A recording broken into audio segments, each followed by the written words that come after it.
What is TWS podcast, episode, whatever, who cares at this point? Bar. The rants of the vindicated. It's my podcast and I do what I want to. People, listen. Word, is it still live? It's not working for me, Rich. All right, we gonna keep going. I know I changed my voice at work. Bars on the radio. What is TWS podcast? I'm ready. I feel like the Neanderthal. Staring at my watch and I'm feeling so new school. Suicide attempts, how many tries to take? They ain't ready. They ain't ready. They ain't never gonna be ready. Yeah. Once again, it's the White Pants Society. What is TWS podcast? I'm your boy Jay Flan, and across from me is my brother Rich Nerd. What up? And we back, episode 99. The countdown 99. begins.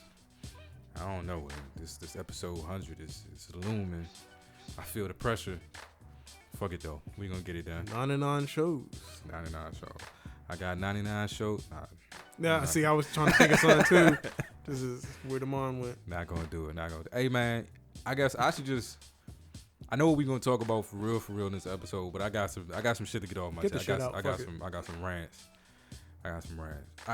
I need to know this, Rich, and I don't know if you've noticed this or not. So I get up in the morning, and this is Texas. You never know what the fuck the weather's gonna be like. Oh, this is a motherfucking. Go ahead. This is a motherfucking good one. You never know what the weather's gonna be like. So I ask Google every morning for the forecast, and this is the shit I don't understand. Somebody can explain this to me. Google would tell me it's gonna be a low of 42, but it's currently 39. How the fuck is the low 42 if it's Lower than the currently current. Yeah. 39? Google pissed me the fuck off with that shit too. I need to understand it. That has been bothering me for several weeks now. I know it sounds petty, but I'm just saying, does that mean that like the forecasters are wrong before the day even starts? Like how can you be that wrong consistently? Like the day ain't even begun. Yeah, it makes no sense. It's like 6 o'clock in the morning and you already been proven wrong. You said the low's gonna be 42. I wake up, it's 39. I don't understand it. Where does Google pull from anyway? Pause. I don't know.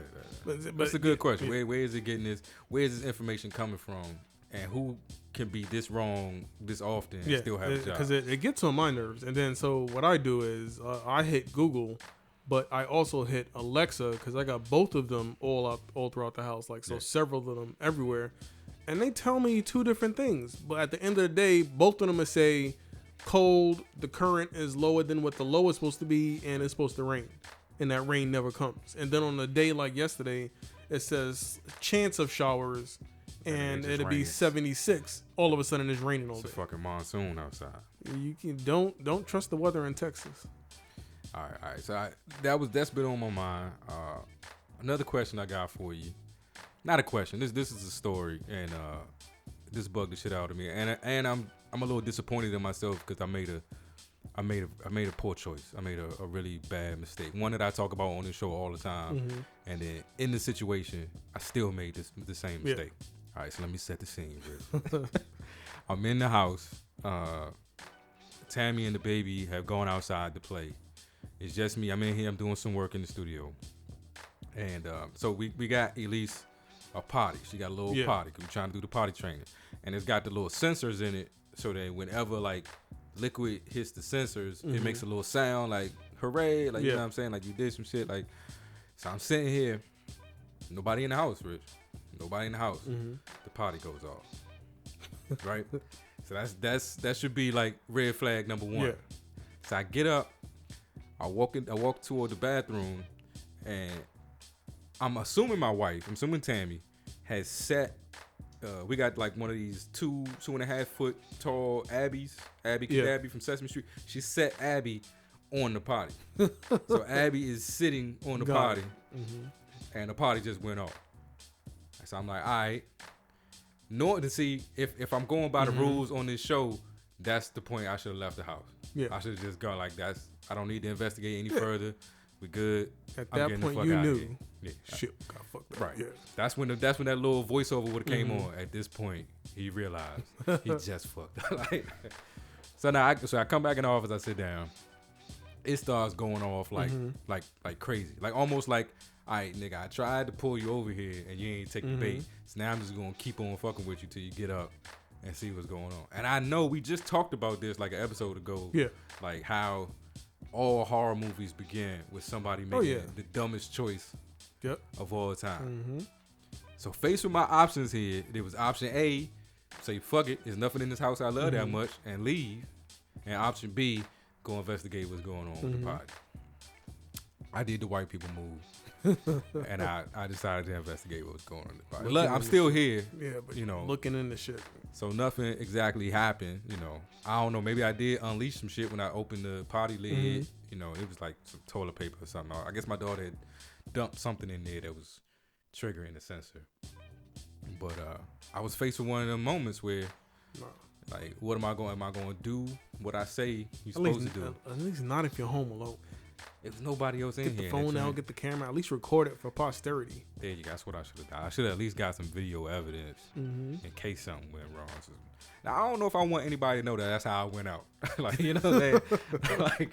like he heard some noise coming from the bathroom and there was nobody in the house and he went to investigate it and that's when he fucking died. Boom. I'd rather you come up with a better excuse for my death than his dumb ass open the potty. What was it? What did they say at the White House? Die with dignity? Yeah. That's not dying with dignity when you open the potty for no reason. Man.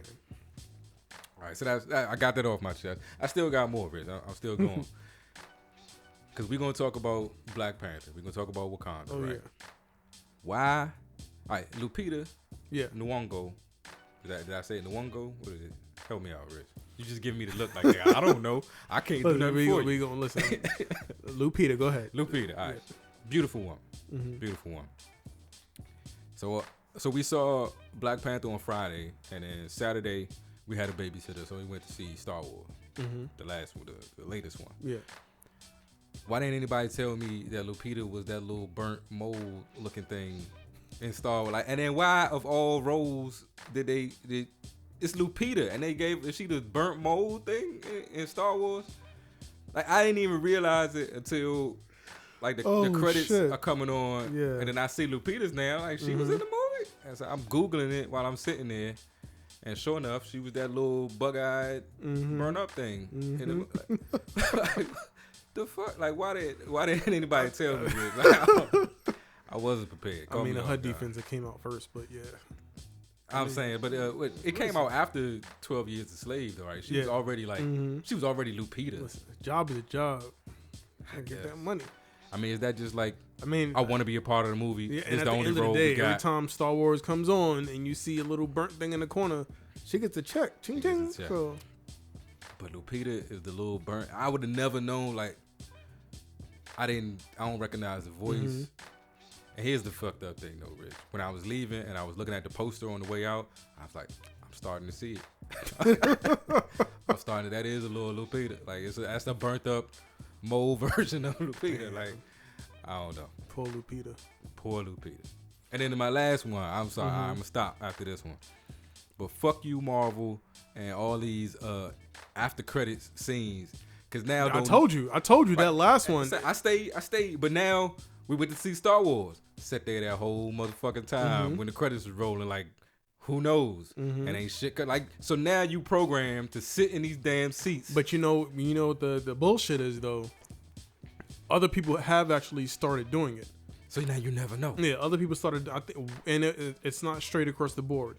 One of the DC movies did it, but then the other ones didn't do it. Yeah. So then I was like, I didn't know what the fuck to do.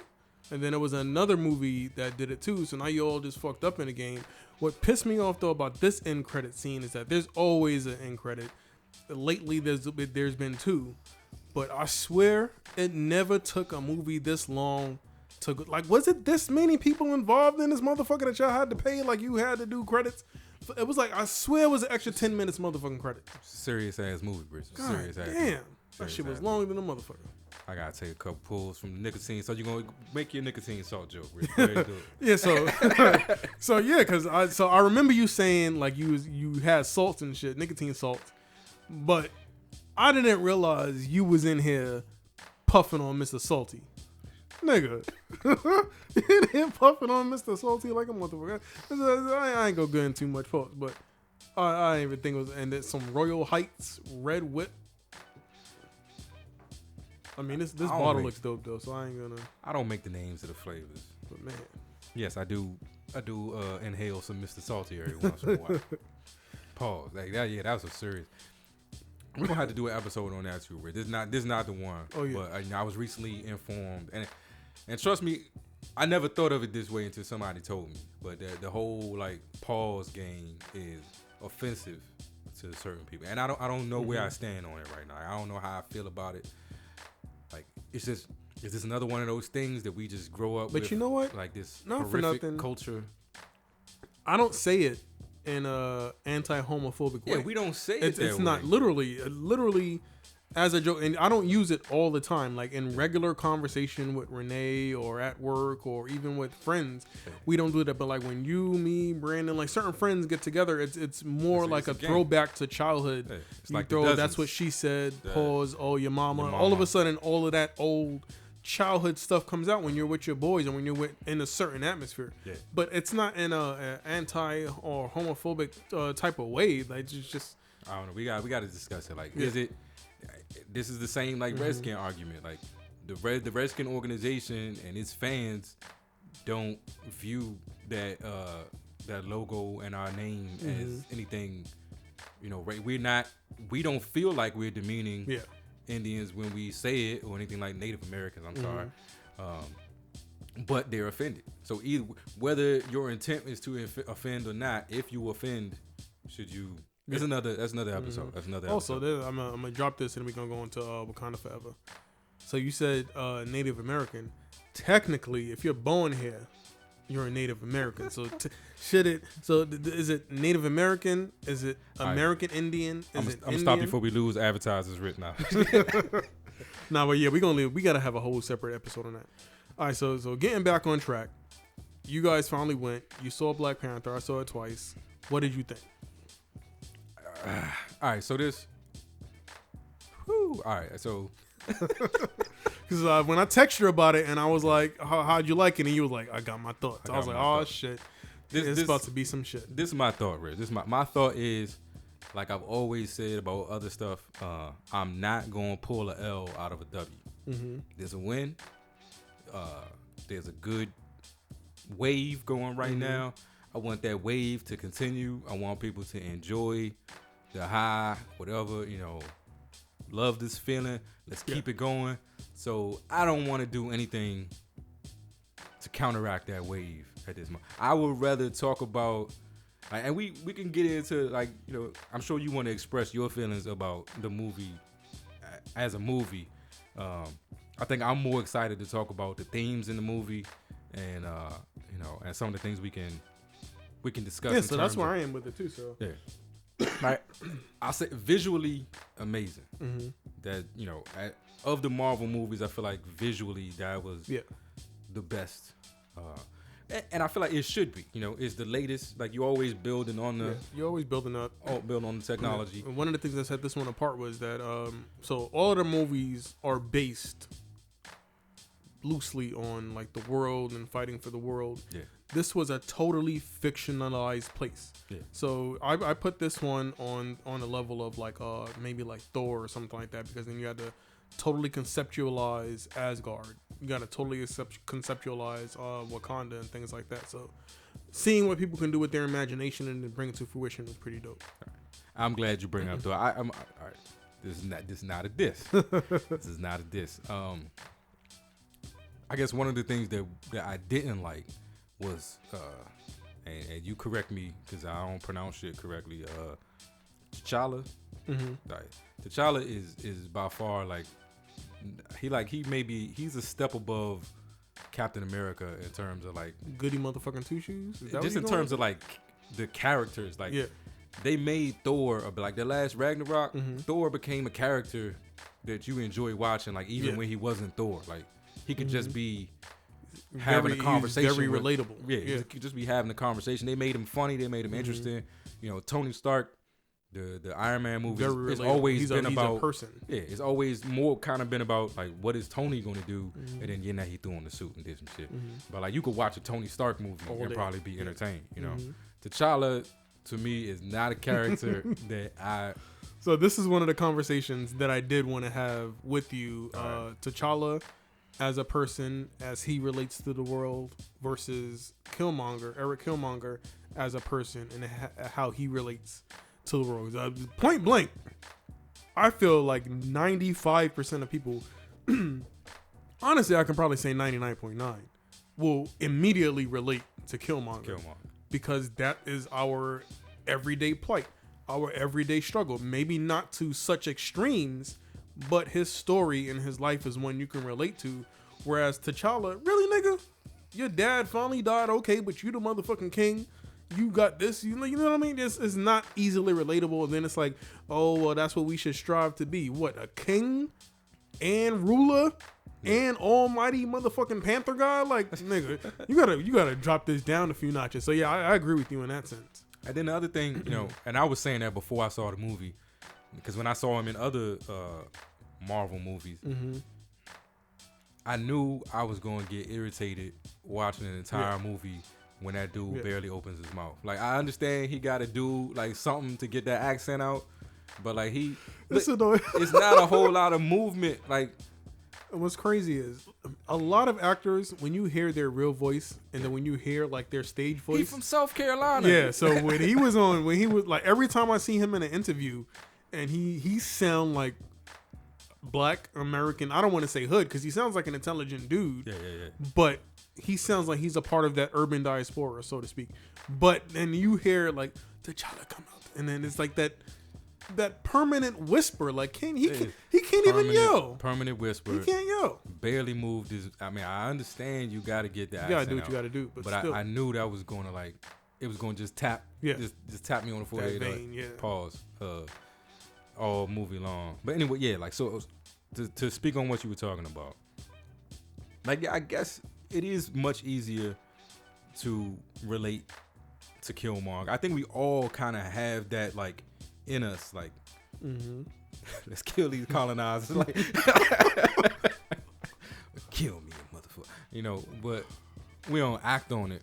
I think Tammy kind of had the feeling like why was he so upset? Like T'Challa is not the person who did whatever was done to him. Like, he was left over there. He was abandoned. Like, he was told about this amazing, wonderful place full of people that look like him, full of people that were his people. And then all of a sudden he has to grow up in Oakland with no dad, in the hood, and there's this whole society of people that got everything, and there one of these motherfuckers came to find me or make sure I was all right, or just get me off the street or whatever. Like, I had to build myself up because my folks like abandoned me. But it was like, why did he want to murder like T'Challa when he didn't? Like, it wasn't necessarily him that did it. He didn't even know homeboy existed. T'Challa was the living embodiment of everything that Killmonger had come to hate, and it was his hatred was bred on different levels, and literally I had this conversation what I'm about to say, and then I watched the Breakfast Club episode some days later, and I was like, that's the same shit I was just talking about with this dude from work. But essentially, so T'Challa was the living embodiment of all of that. So, and it was, on one hand, it was just misplaced anger. You know what I mean? And then on the second hand, one of the things that his father did for him was that he gave him that quote unquote key to Wakanda, so that way he could get back home. But once he went back home, was he going to be accepted? No, because whatever he did, he was still going to be an outsider. He was still going to be a stranger. He doesn't know their way of life. He doesn't know their culture. So then that in and of itself is also maddening, because you let me go. You never came back for me. Now it's like I can't go home even if I wanted to, because you closed the door on me. You never extended that hand or that olive branch and made a way for me to come back. So now not only am I angry because your dad killed my dad, I'm angry because you left me. I'm angry because I can't go home. Now I'm also motherfucking upset because, come to find out, you got all of this shit. Not only could you have saved me, but I've been running around the world overthrowing countries, trying to uplift people, and you could have single-handedly helped African Americans by your motherfucking self. Fuck you. So that anger, it just bred resentment. But I don't know if you noticed when he got back to Wakanda, even though he was still all hard and doing that extra shit, low key he was softer around the edges and mellowed out because he was with his people and he had a little bit of family, and he had people who got him, like Wakabi, aka Mr. Get Out. That was his boy. He had a little rapport with him. Yeah. But I think he was still, kind of middle finger to their whole country, that whole hey auntie shit, like he was being hey auntie. Yeah, he was being a dick, but he said it the way he said it in Creed. He found out Claire Huxtable was his mom. Hey mom, how you doing? I don't know. I mean, my favorite moment of his wasn't until the very end. Like, that line, they killed it.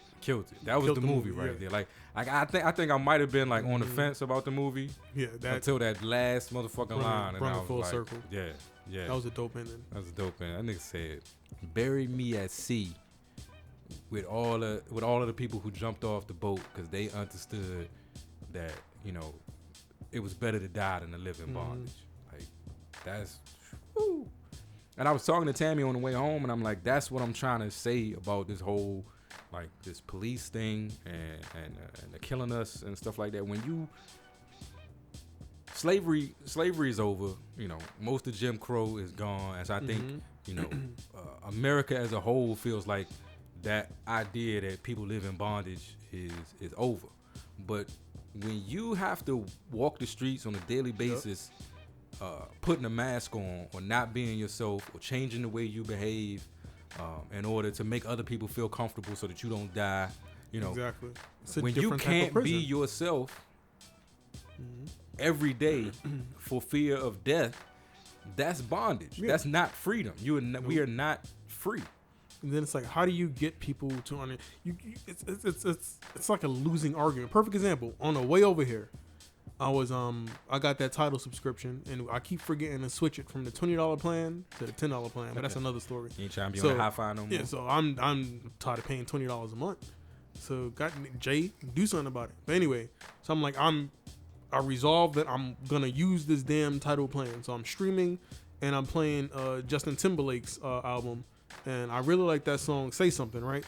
So I'm got Say Something on, got the bass all the way up, blasting it. Driving down the block like on Anderson Mill Road, like, yeah, Say Something. Blasting it, mad loud, Justin Timberlake. Got the playlist up, switched over, Nipsey Hussle came on, Victory Lap. All of a sudden I was like, wait, let me drop that down. Put the volume to 3, knock the bass back down. You couldn't hear it unless you was sitting next to me in the car. Right. Because you can't roll through the neighborhood blasting hip-hop and R&B and shit like that. And you can't. Exactly, I can't. You can't. And it's sad that I can't enjoy my music the way I want to in my car driving down the block to my boy's house to record an episode, because that's the world that we live in. That's our everyday struggle. That's our bondage. Yeah. And the weird thing is that, like, when I was back home, when I was in DC, and it was more like they in our world, like, to me, it would be the exact opposite. Like, I would try to make them uncomfortable on the train, because they don't care. You in Wakanda now, like, now you on my turf. You gotta you can feel uncomfortable. I have to feel uncomfortable the majority of the day, but when you get on this train and you end up on the green line and we ride through, the part of town that I feel more comfortable in, that's when I used to sit on the train and stare and be like, nice watch, bro. I'm not gonna take his watch. But you know what's crazy though? With all of the gentrification going on, like, I swear, what's I about to say? Oh, privilege? Literally, it seems like privilege has trumped their ability to be uncomfortable. They will walk through your hood, head nod to you like, yeah, I'm here, and no fucks given whatsoever. White people, they don't give a fuck. You ever notice that? They will walk into the street, not look either way, don't matter what color the light is, because they're that privileged, like, oh, everybody gonna stop for me. No fucks given. I can't imagine walking through the world like that. You know something that was interesting to me though in the movie, like at the very end when he brought his sister to Oakland, and did you see her face? Yeah. Like looking around like that. She was like, "What the fuck like, am what I the doing fuck is here? this? This is why did you bring me here? Like what did she say when you told me you were bringing me to? I thought you was going to take me to Coachella or something. Yeah. You know, like so. That made it seem like it's not necessarily a racial thing, but just if you brought up in a certain amount of privilege, when you realize that other people don't live that way, like her face didn't look like, oh my God, I want to help these people. Her face looked like, this is disgusting. Like she's like, why did you bring me here? I don't want to be here. Like I don't want to see this. Yeah. I don't want to be around this level of poverty and this level of desperation. I feel uncomfortable because I'm not in my privileged home. I feel out of place here. I feel I'm disgusted. Like she was turning up her nose a little bit, you know. And that same scene is literally one of the scenes that are run through in my head all the time. And I wish the movie would have kept going after that point, because watching that scene, when that scene ended, when the kid with the two braids went up to T'Challa, and he's like, "Hey, yo, that's yours? Like, who are you? Like, is it like you a ball player? Like you an entertainer? Like, you know what I mean?" So it would have been interesting to see like what the conversation would have been like, because but the who are you thing, he would have had to do his little I am T'Challa, son of son of T'Chaka, the Black Panther, King of Wakanda. Like, well, what? Could you imagine if you had to literally like some tribes and nations and like just cults, like they introduce themselves like that? Could you imagine if you literally had to be like, I am Richard, son of Richard? Like, you know how we would do. We'd be like, I am. Nigga, don't worry about who I am. Like I am Jared, son of. Next question. I don't know, man. But yeah, like I said, visually stunning. And I like the questions that it brought. That's my feeling about it. Like, of all of the other Marvel movies that maybe even have tried to capitalize on current events or what's going on in the country, like that one to me, you walked out of with more conversation than you did. And like for a superhero movie, it did do a great job of sparking the conversation.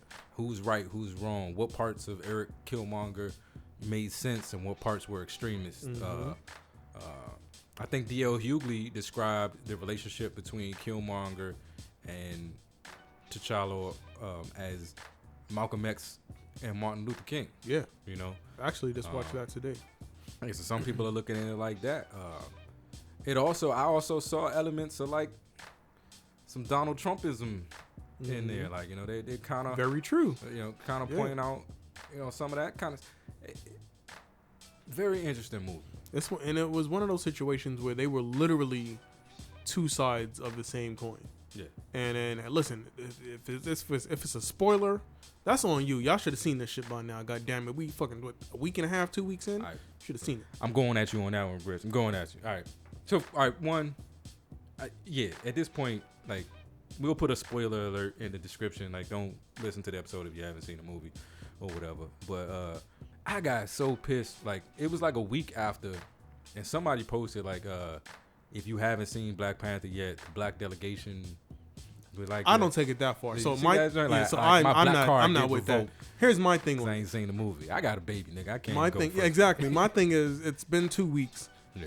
Whether it was Black Panther or anything else, if it's a blockbuster movie, if it's a movie that's that important to you, I feel like you should have seen it. Me personally, any movie that I actually like, any series, whether it's Star Wars, any Marvel movie, DC movie, I make a habit of going to the early Thursday release because I want to see the premiere, because I'm into things like that. I'm a movie buff. If you're into you're gonna disposable income and the time to do it. Yeah, okay. So you make the effort. Right. We're 2 weeks in. You know what I'm saying? So even if you're a parent, I feel like this came at a good time. You guys got to go on the date night or whatever. But at some point, you and Tammy, I feel like, would have invested in seeing the movie or went to do it. Even if me and Renee would have came over here and babysat for you, regardless, it would have happened. Now, I'm not taking it to the level of you lose your black card. I don't think you should have your black card revoked if you have not seen Black Panther, because that's just fucking ridiculous. Now, I never saw this movie as and I think that's the thing I'm afraid of saying. Like, I never saw this movie as like this black event that was so important that I needed to make time. It's a movie. Like, if I waited until it came out on DVD and still supported it, then I still support it. Like, it's a movie. And, I look at it, and I am a little worried that we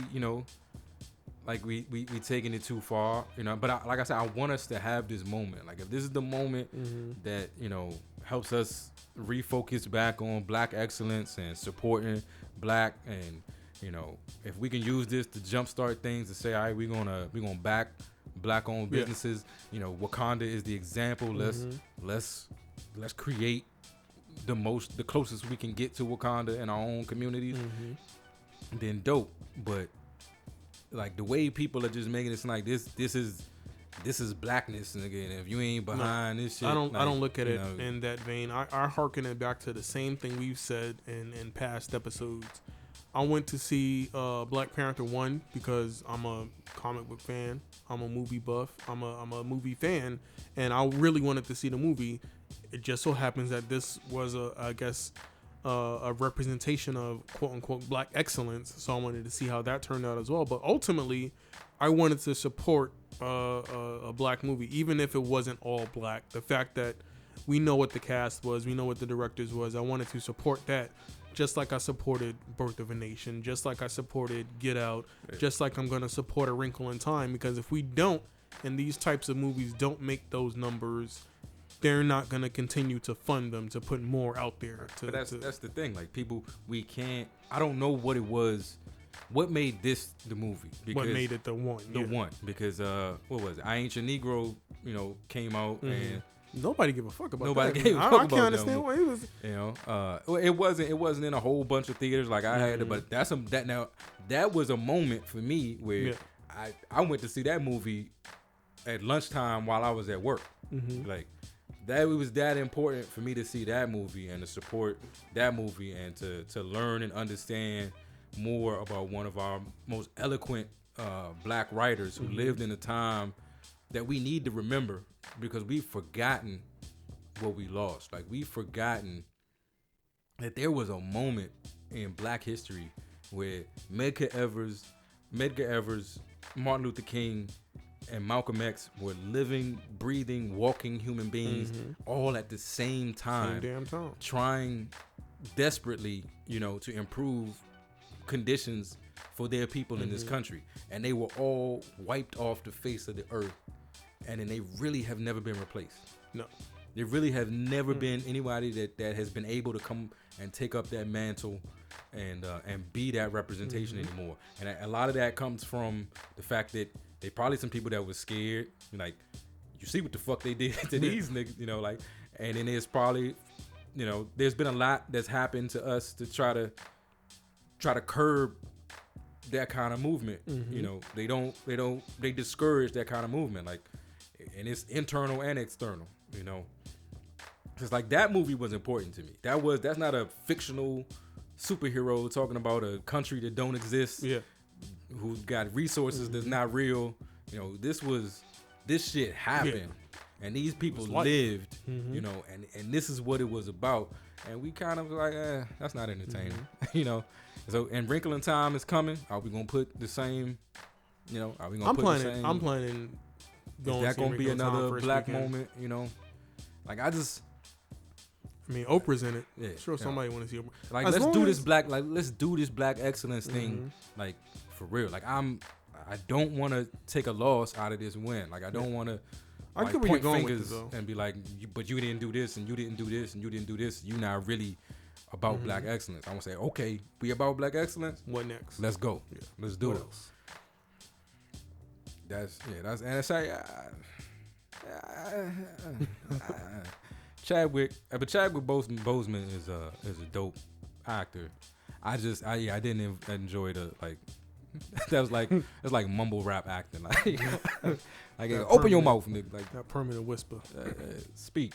But the ladies are loving him. Like, he's so so soft spoken. They on him. And he just has that look when he froze. They own Chadwick. They own Chadwick, but I don't know. So I don't know. He was on Ellen, and Ellen was talking about Michael B. Jordan. Because Michael B. Jordan was up there on another day talking about his body or whatever. And Ellen was like, how do we know that was really you? I think you're going to have to take your shirt off. He was like, that was me. I ain't going to take my shirt off, though. But, yeah, I mean, Michael B. just, I guess he now has that reputation, you know, with these last couple of movies with Creed and now with this, like, he just got to stay buff, like, all the time. I just watched his Hot Ones episode. I don't know if you ever watched that show. Nah, I pulled it up yesterday and I saw the beginning, but then I ended up having to actually do some work. Yeah. The funny shit was, like, he came on, like, Michael B. Jordan came on Hot Ones, and I think he started out like the clean cut All American, you know, black dude. He's very respectful, you know, very, you know, very chill. And then about like 5 wings in, like all the hood came out of him. Like they could just start cussing and everything. It was dope. I gotta watch. I enjoyed it.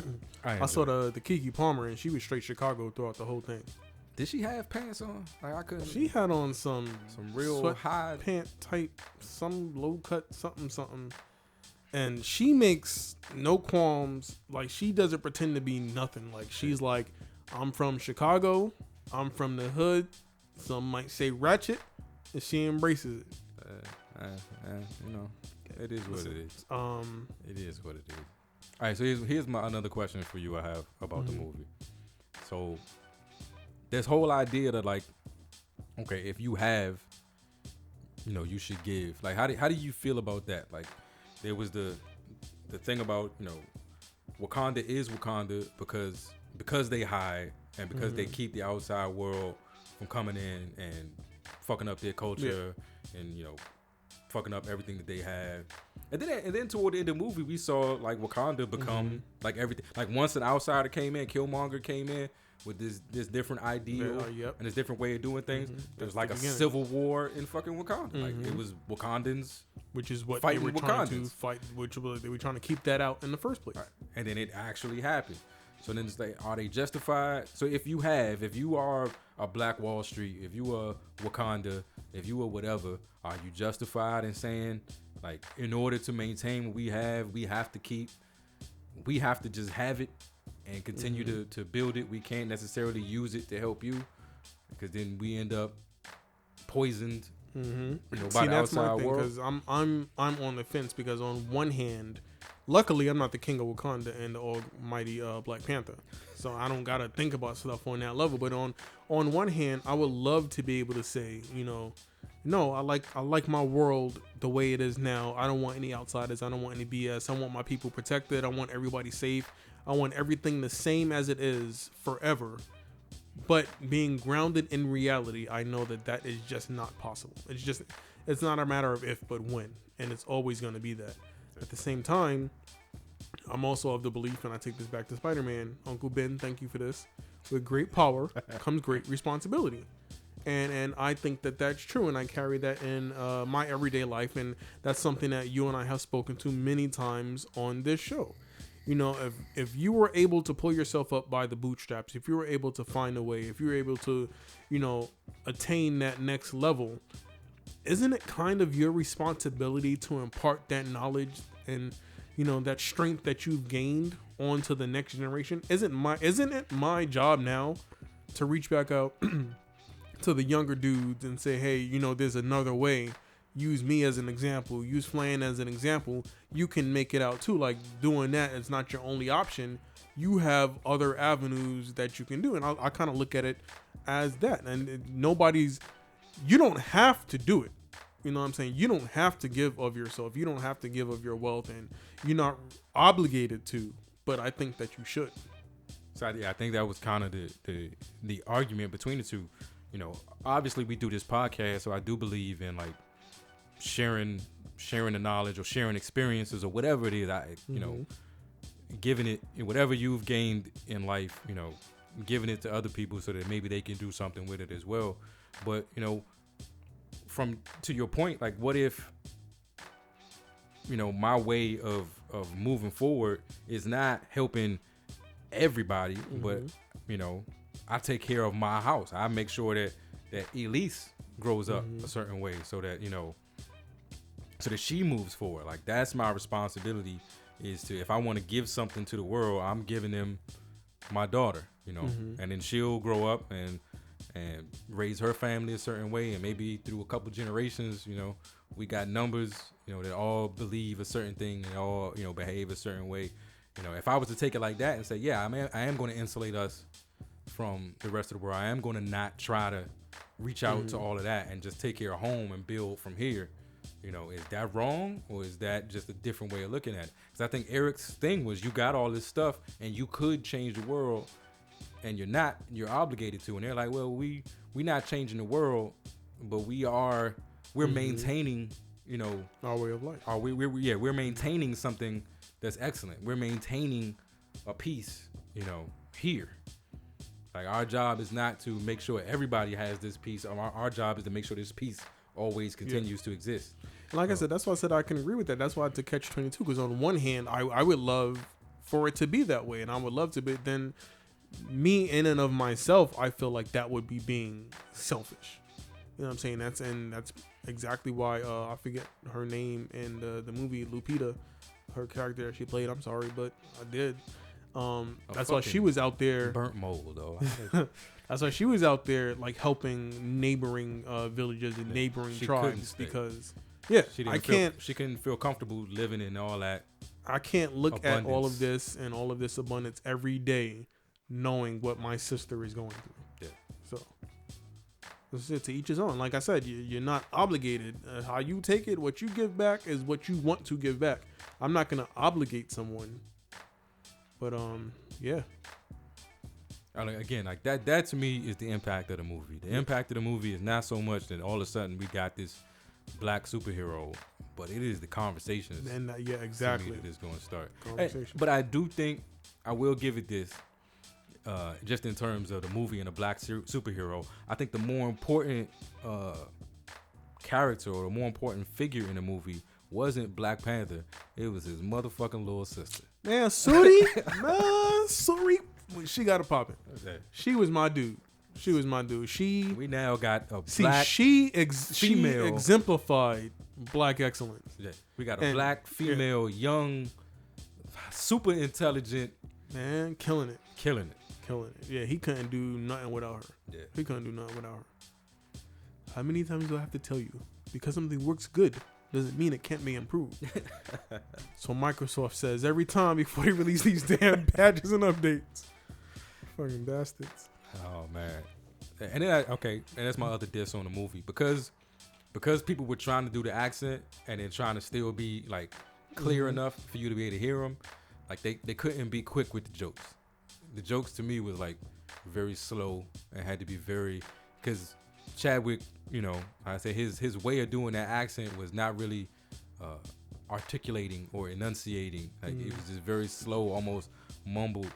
So whereas like a Iron Man and Tony Stark, I'm saying, because I'm thinking like snarky, like, you know, the way in that movie the dialogue is very quick. It's very one-liners, you know, blah, blah, blah, blah, blah, blah, blah. They really couldn't do that in that movie just because of the accents. Like everything had to be kind of slowed down. But you know what? I also feel that it wasn't necessarily only because of the accents, but it was because of who they were. Because if you notice, Lupita's role, she spoke faster. She spoke very fast. Because she actually speaks.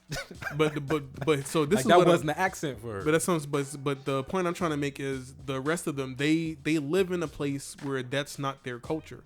Just like perfect example. Do you see that movie with Justin Timberlake, Out of Time or whatever it was? Yeah. So where he was from, everybody was always running fast, talking fast, moving fast. But as you got to the neighborhoods where everybody was rich, they got all the time in the world.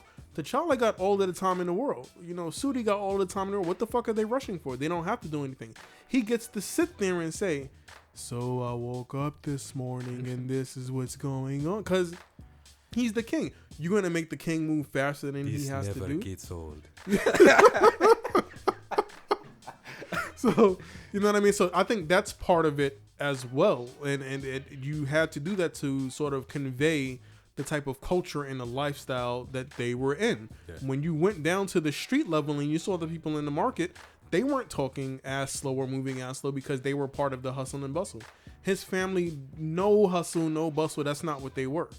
You know what I'm saying? I'm So interested to see how they include this in future Marvel movies. Because like I said, to me, T'Challa as a character on his own is not entertaining enough. Yeah. So while like, if in Infinity War you get all of them, you get, you know, Suri, whatever, I don't know the name. You get Lupita, you get Michonne, that's what I'm gonna call her, because that's what she's always gonna be to me.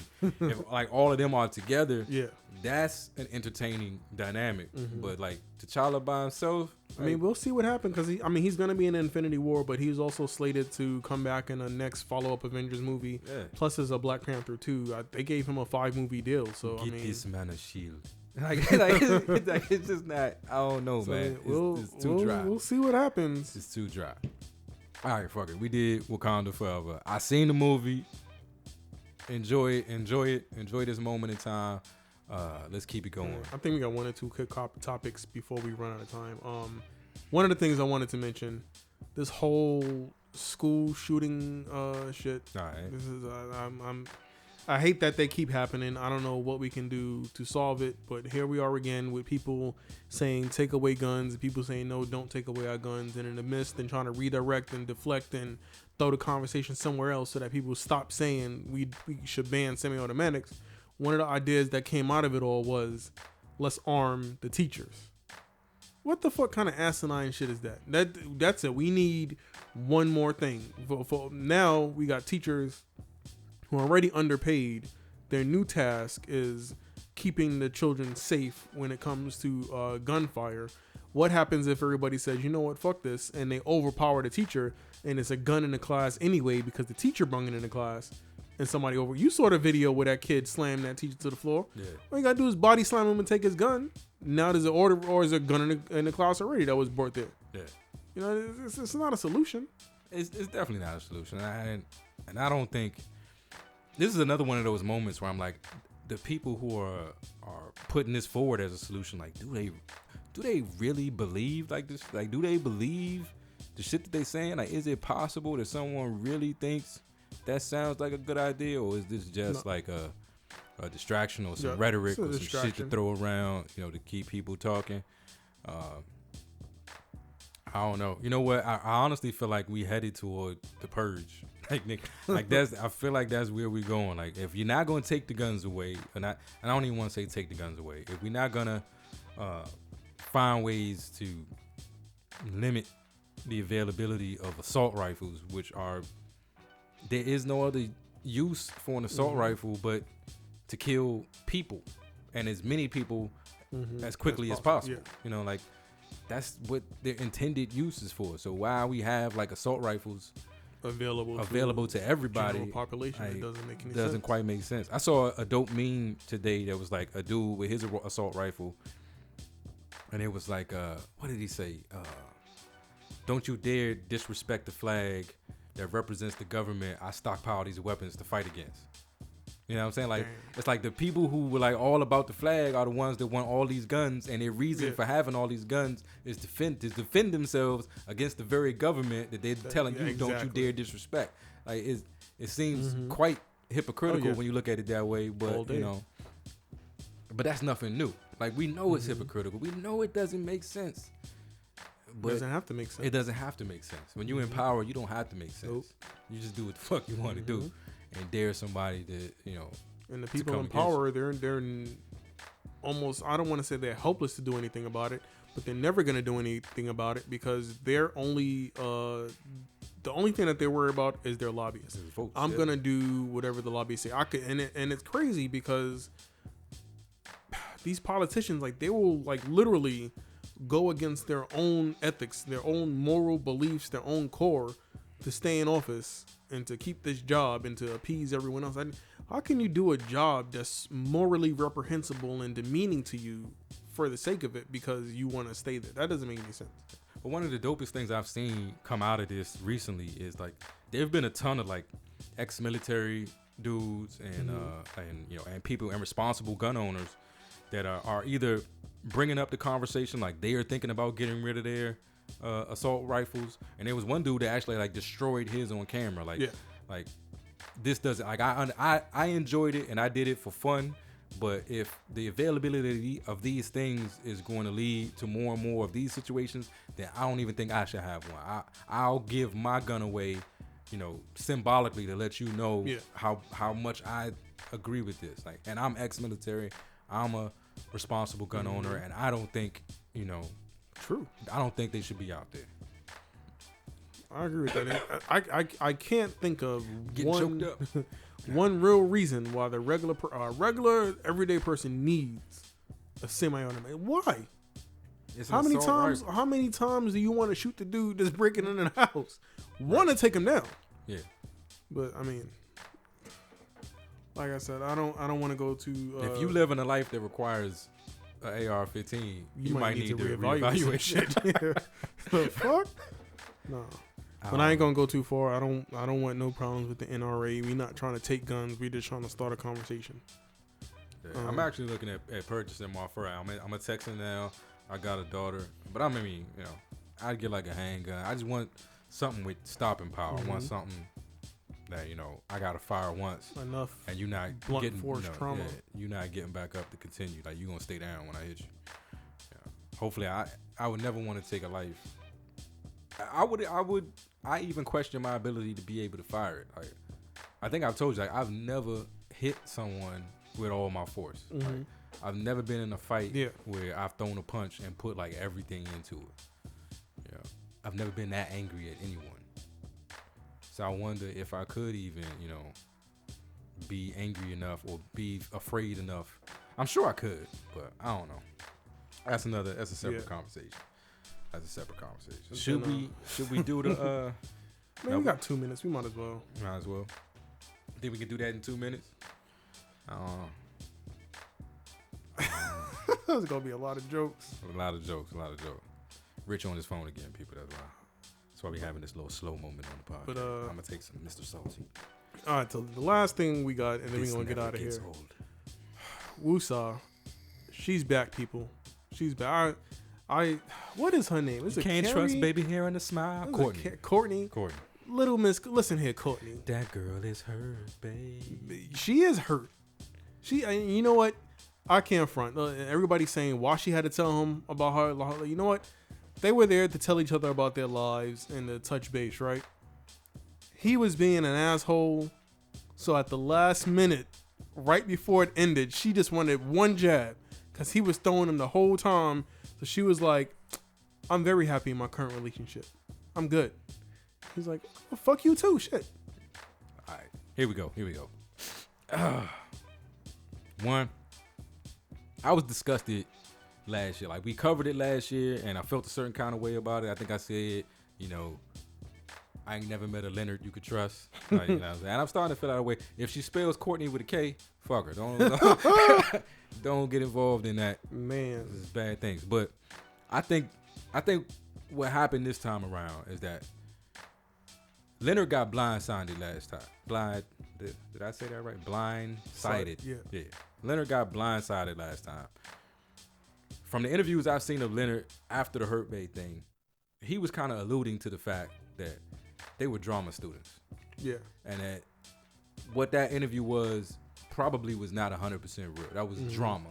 It was drama for the sake of drama. And they did it, and he got painted as like the world's worst motherfucker of all time. He was out for correction this time. And she was HurtBae.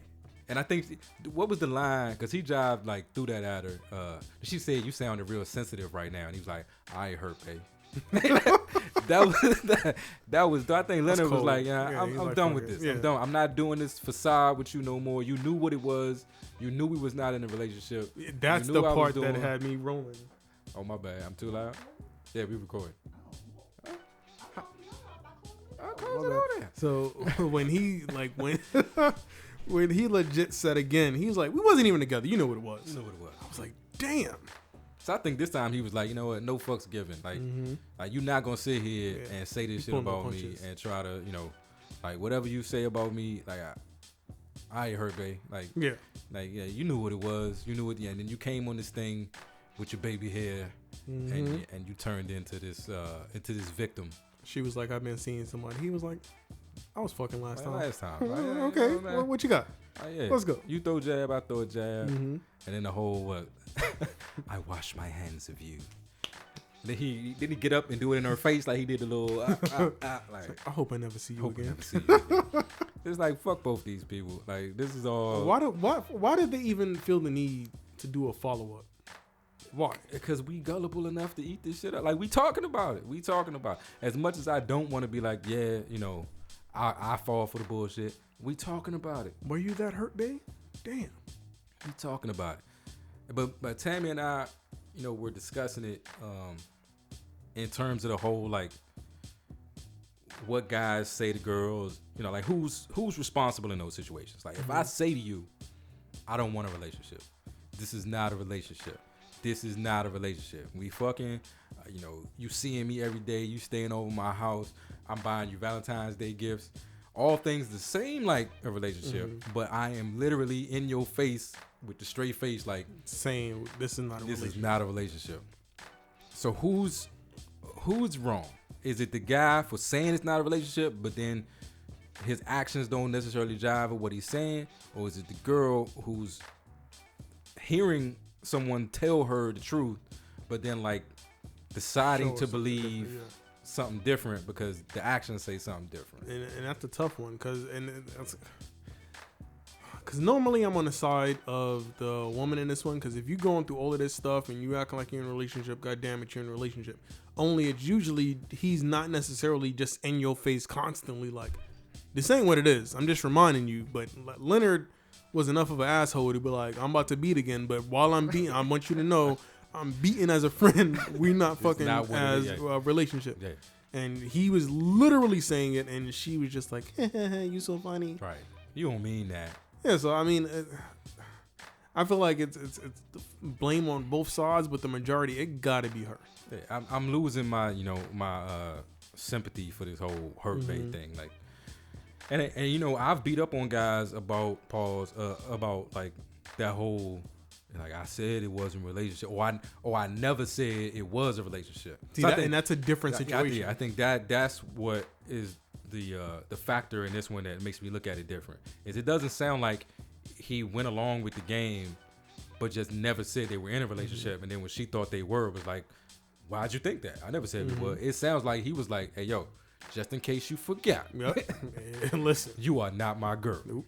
You know, like I know we went to dinner last night, but that's just because I was hungry and you was around. You are not my girl. He's enough of an asshole to do it.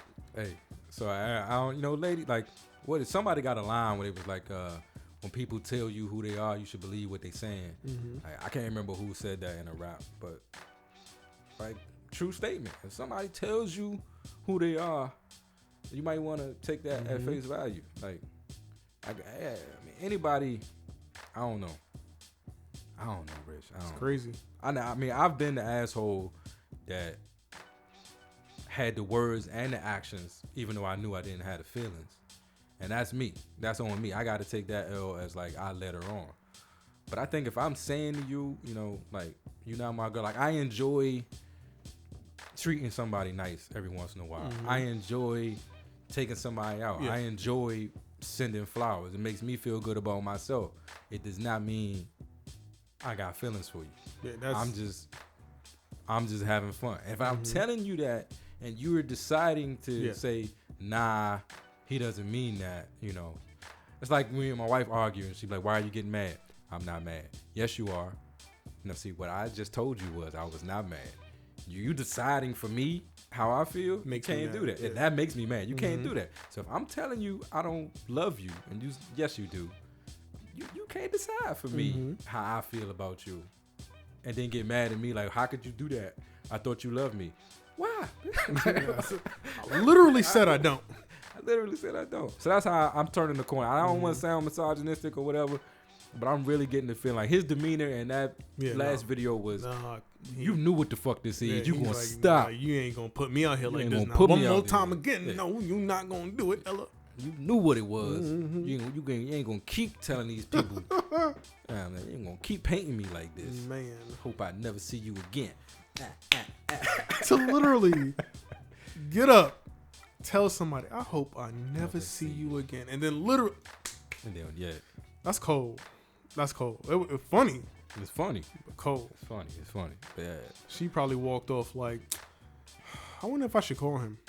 But I'm adding that to my list of things I can't deal with. I'm Courtney with a K. I think after the Kardashians and all that, Chloe and Yeah, nah. people who spell names that No normally Ks. begin I had with a C, bad with a experience K. with a person with a K. No Ks. Out of there. No Ks, okay? But yeah, I got my wife, so I ain't worried about it. Well, yeah. It's another show. And with that said, With that said, before I get in any more trouble, but yeah, Wakanda Forever, Black Panther, dope movie.